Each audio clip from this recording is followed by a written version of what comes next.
Human rights lawyer and activist Comrade Deji Adeyanju just condemned the ongoing political feud between the Senate President Godswill Akpabio and Senator Natasha Akpoti-Uduaghan, labeling it as a distraction from the pressing economic hardship faced by ordinary Nigerians. Adeyanju made these remarks during a press briefing in Abuja on Friday, where he criticized the Senate for prioritizing personal disputes over urgent national issues. He highlighted the silence of key senators including Akpabio and Akpoti-Uduaghan during critical debates on policies that have exacerbated the cost of living crisis. Adeyanju emphasized that both lawmakers supported the Tinubu administration's controversial decisions without offering meaningful opposition. Try to make it a north and a southern issue, and I felt I needed to hear my view about that this is not a north versus south issue.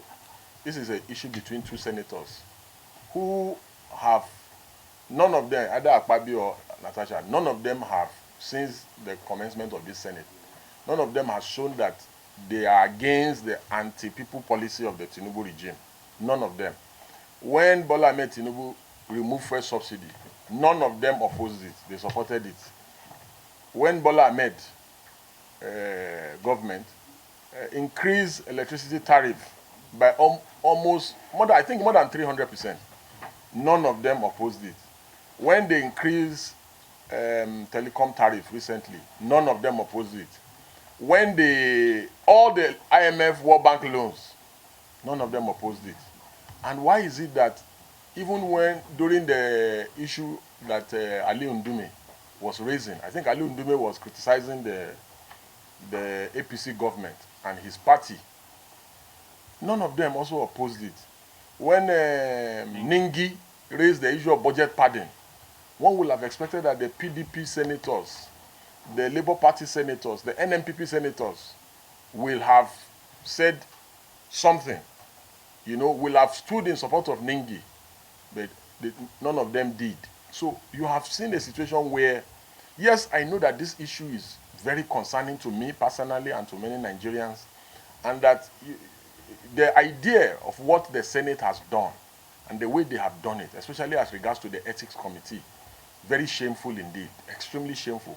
But we must not get carried away by thinking that these people are fighting for us. They are not. They are fighting for themselves. Again, you can see that the Senate itself is behind the suspension of Natasha.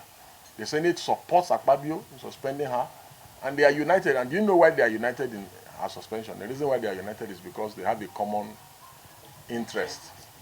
In addition to the economic crisis, Adeyanju highlighted other pressing issues, such as the case of a young man in Adamawa, Sunday Jackson, who is facing death sentence, arguing such matters deserve more attention than the current political controversy. Adeyanju also criticized the government's approach to taxation, arguing that increasing taxes on struggling businesses would further harm the economy. Instead, he advocated for tax breaks to support companies and stimulate economic growth. That's the tax reform bill in the House of Reps. And you see that nobody is talking about it. Everybody is focused on this matter. And I can assure you that it is deliberate. They are going to soon pass the tax reform bill in the Senate. And we will still be talking about Akpabio and Natasha. So I believe that, yes, the matter has been overflowed. I believe that parties should go to court and resolve their matters in court. And we should focus, Nigerians should focus on tax reform bill and see how we can galvanize and see how to stop the tax reform bill from being passed.